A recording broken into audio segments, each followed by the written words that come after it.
Deforestation, a problem that never ends. As long as humans live in this earth, there's no certainty when people stop cutting down the trees. 36% is the total number of areas that experienced deforestation in Indonesia from 2002 to 2019. Of course, there are many reasons behind it. People cut the trees to open new residences to live, run the furniture factories, and mostly to produce the paper. Yes, paper. I'm sure that you are familiar with this product. But you know, it is produced by Asia Pulp and Paper Company, the largest paper producer in Indonesia. They even sell their products in more than 120 countries on 6 continents in the world. We know that this company followed the rules to only cut the trees that they have in their plantations.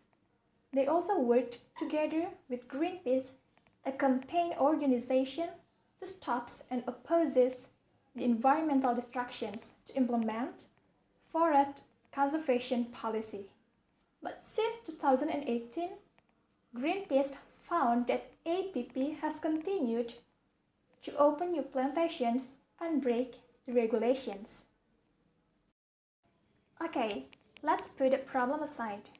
Now, this world is facing another big problem. Yes, COVID-19. But do you believe that this pandemic has a positive impact for us?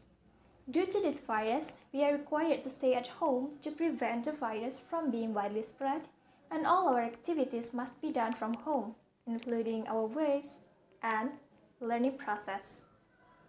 But for real, this pandemic brings a chance for us to use the technology to save our environment. We already know that we have to submit our assignments through the online learning management system, or we called as Belajar. So we don't need paper anymore, right? Every one of us must have one of these 3 items, or maybe more than one. We cannot deny the fact that now we live in an era of high technology. Actually, we can save our environment using these items. Just like what we do right now. We reduce our dependence on paper, and one of them is by making digital note-taking. Let's take a look at these pictures. Some days ago, I just played using my social media applications and found that digital note-taking becomes a trend in this pandemic.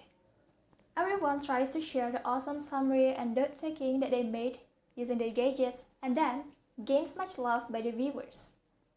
It is a good trend, isn't it? I also like this one rather than making the conventional summary using my book, because I don't have any undo buttons on it in case I make something wrong to my summary. By doing digital note-taking, we can save our money because no more money is spent to buy the paper. For students like us, it can make our life easier. We don't need to worry because we will not lose our notes anymore. We also can share our materials easily to our friends. When we use paper to take notes, we have to copy it and pay for it. But now, we can do it only in 3 seconds because we already have the soft copy. Alright, we cannot reduce the rate of deforestation at once, but by doing digital note-taking, we are in process to reduce our dependence on paper. So, there's no need to cut the trees anymore to produce the paper. If you just say it is hard to do, remember that we even learned how to write on paper. It's not an automatic skill that we have since a baby. If the COVID-19 vaccine is found and the situation returns to normal again in 2021, it is your choice whether to adopt digital note-taking as your habit or let it go, just the virus. It depends on you. But for me, I will continue this action. So, would you like to join me? Everything happens to the world comes from your choices. So, if you join me right now, I'll be very proud to say Welcome to the paperless era. Thank you.